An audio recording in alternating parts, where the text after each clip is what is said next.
one of the nicest people that I've met in a long time. Diane Pickett, how are you? I'm very well. How are you today? Oh, I'm fine. And look at the animal children. I love the puppies. This is Precious. Oh, how precious. And look over here, well behaved. Cozy. Oh, boy. And y'all all travel together? We do everything together, including sleeping together. It's all family, isn't it? Very much so. Well, I came down to see you at the beautiful Langford Manor, and you have written a book called Never Isn't Long Enough. And that's an interesting title, but I'm going to the book now. Look at the cover of this book. You want to give us kind of an idea what the cover means? You asked me. Well, that'll give away the story. All right. Now, what does that cover tell the audience? I want them to look at it carefully. Not enough time, maybe, or what a Is there mystery. ever enough time? I don't think there is, do you? Well, I don't know. I'm on the fence about that one. It depends on what I'm doing.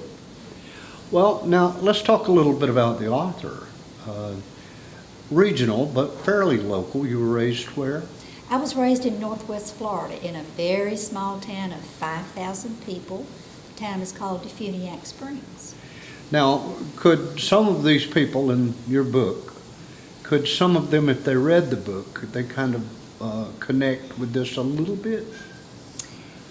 The people in Defuniak might connect with it a little bit, but this is a book of fiction. This is not a real story. This is a work of humorous historic fiction. I set a lot of it in Tifton just because I know the town. I needed an agricultural community for the setting. Yes. Of course, I knew Tifton pretty well. But the characters are fictitious. But I used names that may be familiar to people here in Tifton just because I already knew the names. Yes. And it's easier to use stuff you already know about than trying to make it up. Now, are we going to get a laugh out of this book? Oh, you'll laugh from start to finish. That's wonderful. Now, were you just going down the road, or were you brainstorming, or did all of a sudden it just hit you and you say, I've got to write this, I want to write this, or was it just pouring out of you, or did you just have to tear it out of you? Tell me. Well, it took me 4 months to write the book. Okay. It's taken me 10 times that long to get it to market. But I'd had this title in my mind for a very long time. Never isn't long enough. Never isn't long enough. And I kept saying, one of these days I'm going to write a book. But I never could decide what it was going to be about. So but finally it started coming together. Well, I sat down at the computer one day and started writing, having been to the beauty shop. Okay. And sitting in the beauty shop, you know, that's where all women do their domestic reading. I don't know what it is about it, too. It makes people just spill out everything when they're talking. Have you ever noticed that? Oh, I have. I have. But in this beauty shop, they had all these magazines sitting around, and you do your domestic reading there. That's when you find out everything you want to know about people you don't know. Well, I They're thought called about celebrities. That's right. Yes. There's a magazine on every chair. Every chair.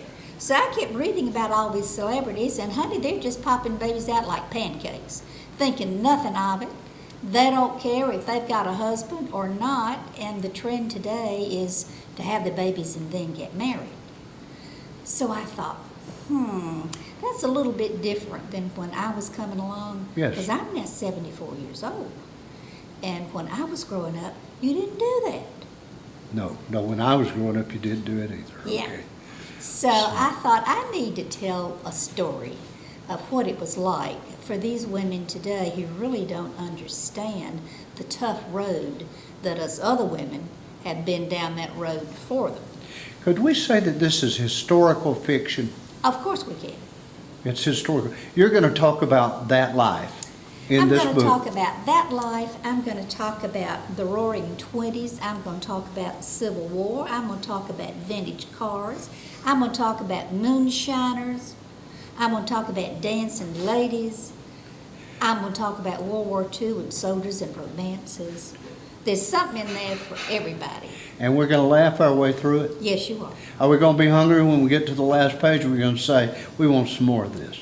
Everybody tells me they want more, and they're asking me, are you going to write another book?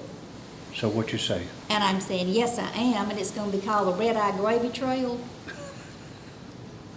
You're making me laugh. Okay.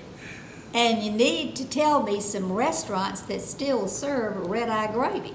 Well, there's a few of them around. Well, I gotta have some names of those, so tell your audience if they know red-eye gravy restaurants, by all means, to let me know about it, because I'm looking.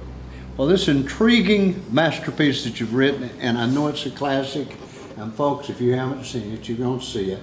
How do they get your book? And I know everybody at home is saying, I need to read that book.